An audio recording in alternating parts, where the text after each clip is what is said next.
ایک سال کا وصال ہو گیا. کسی نے پوچھا کیا بنا؟ کہا کوئی سرمایہ نہیں تھا، کچھ بھی نہیں تھا، پر ایک چیز کام آئی. کہا کیا کام آیا؟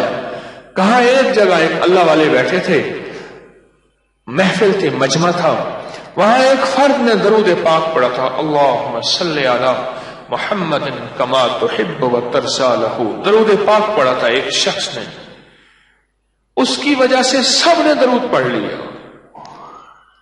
ان میں کوئی ایسا مقبول محبوب بندہ تھا، اس کا درود اللہ کے ہاں کوئی ایسا قبول ہوا، وہیں بیٹھے بیٹھے میرے رب نے میری مغفرت کر دی. آئے اس عمل کو ہم دہرانا لیں.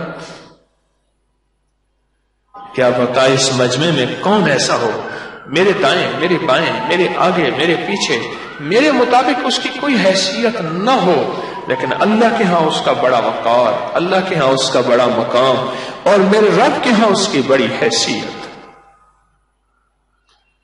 اور میرا وہ درود پڑھا میری بخشش کا سامان بن جائے. ایک اگلی بات اس سے بڑی حیرت کی ہے. بخشا ہوا جو معصوم بندہ ہوتا ہے، جو بخشا ہوا ہوتا ہے، وہ جو بھی مانگے قبول ہوتا ہے. کیوں؟ اپنا بیٹا اور اپنا محبوب جو مانگے اس کے مطالبے رد نہیں کیے جاتے. کیا خیال ہے نا؟ اور ابھی جو ہم عمل کرنے لگے ہیں یہ درود پاک کا، اس کا اگلا فائدہ بھی بتا دو. آقا کا فرمان میرے کملی والے کا، ہر دعا زمین اور آسمان کے درمیان لٹکی رہتی ہے، عرشوں پہ نہیں جاتی. ہاں وہ دعا جس کے ساتھ درود پاک ہو عرشوں پہ چلی جاتی ہے. میرے دل میں ایک بات ہے، اس دعا ابھی ہم جو درود پاک پڑھنے لگے ہیں ایک ہی دعا پڑھیں گے، اس سے پہلے ہم 3 دعائیں دل میں رکھ لوں.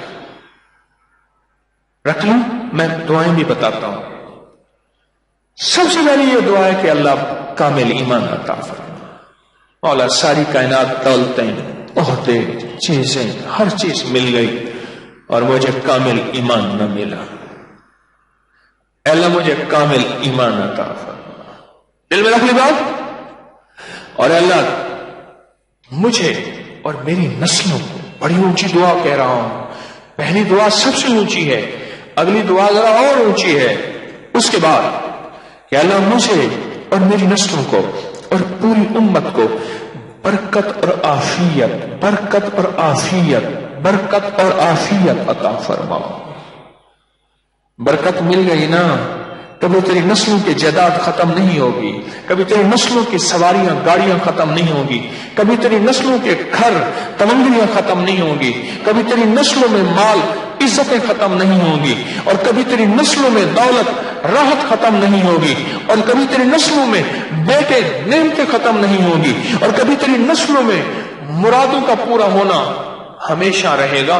جس کو برکت مل گئی اور عافیت مل گئی، ہمیشہ راحتیں، رحمتیں، عافیت، شفا، عافیت، عطا، عافیت، اور بیماریوں سے خلاصی، عافیت، کھانا کھایا ہضم ہو گیا، عافیت، کھانے کے بعد اگلی نعمتیں ملی، عافیت، عافیت، اور میں ابھی بیٹھا اٹھا اور اٹھ کے چل پڑا، عافیت، آنکھ بند تھی کھل گئی، عافیت، کھلی آنکھ تھی بند نہ ہو سکی، چھن گئی، عافیت، منہ کھلا کا کھلا رہ گیا.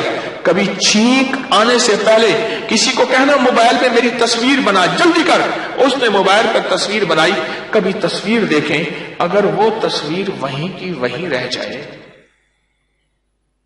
اس لیے فرماتے ہیں چھینک کے بعد الحمدللہ کیوں پڑھتے ہیں؟ اے اللہ میرا چھینک میں چہرہ خطرناک ہو گیا تھا، اگر وہ وہیں کا وہیں رک جاتا، خطرناک چہرہ واپس اپنی حالت پہ آ گیا، عافیت. ایک قدم کے بعد دوسرا قدم اٹھا، عافیت، اور قدم کے آگے کیچڑ، کیلے کا چھلکا، کوئی گٹر کا ڈھکن، کوئی ایسا نقصان نہیں کہ میں اس کے اندر گر جاؤں، میری ہڈیاں چور ہو جائیں، میرا جسم چور ہو جائے. وہ میں قدم پہ قدم اٹھاتا گیا، عافیت. زندگی میں خیریں، رزق، راحت، رحمت، برکت، عطا، شفقت، یہ سب عافیت، عافیت، عافیت. میں تو عافیت کی تعریف بھی نہیں کر سکتا. میں تو عافیت کی تشریح بھی نہیں کر سکتا. ابھی ہم ایک بار درود پاک پڑھنے لگے ہیں، ایک بار درود پاک پڑھ لیں، چلو پہلے سے اپنا سنبھل تو کر لیں، کچھ نہ کچھ سنبھال تو لیں کہ اس کریم سے مانگنا کیا ہے. کیوں؟ کریم ایسا سخی ہے کہ جتنا زیادہ مانگے خوش ہو جاتا ہے، تھوڑا مانگے کہتے ہیں بخیلا، کوئی اور مانگ لیتا، میرے در میں اس سے کہیں اور زیادہ ہے. اب ہم درود پاک پڑھنے لگے ہیں، پہلی دعا ہم نے دل میں کیا رکھ لی؟ اللہ کامل ایمان عطا فرما. زندگی کی خبر نہیں، اگر پہلی دعا کامل دولت مانگ لیں، گھر مانگ لیں، بڑی سواریاں مانگ لیں، بڑے بنگلے مانگ لیں، اور وہ مہر لگ جائے جا تجھے دے دیا، اور ایمان نہ ملا، سودا گھاٹے کا کر لیا. تو پہلی دعا ہم ابھی جو مانگیں گے، پہلی دعا دل میں رکھ لیں، یا اللہ کامل ایمان عطا فرما. اور جو دوسری دعا مانگیں گے، دوسری دعا اللہ کے خزانوں سے، وہ یہ دعا مانگیں گے، اے اللہ برکت اور عافیت عطا فرما. برکت، عافیت، عافیت، عافیت عطا فرما. اور تیسری دعا یہ مانگیں گے. اچھا، یہ برکت اور عافیت میں آپ کی ساری مرادیں، آپ کے دل کی ساری چاہتیں، آپ کی نسلوں کے لیے رزق، آپ کے لیے رزق، دولت، بیٹے، نعمتیں، سکون، چین، بیماریوں سے چھٹکارا، بے اولادیوں سے چھٹکارا، اور دشمن، جادو، جنات، ان سے خلاصی، اور یہ ساری چیزیں اس برکت اور عافیت میں آ گئیں. ساری چیزیں اس برکت اور عافیت میں آ گئیں.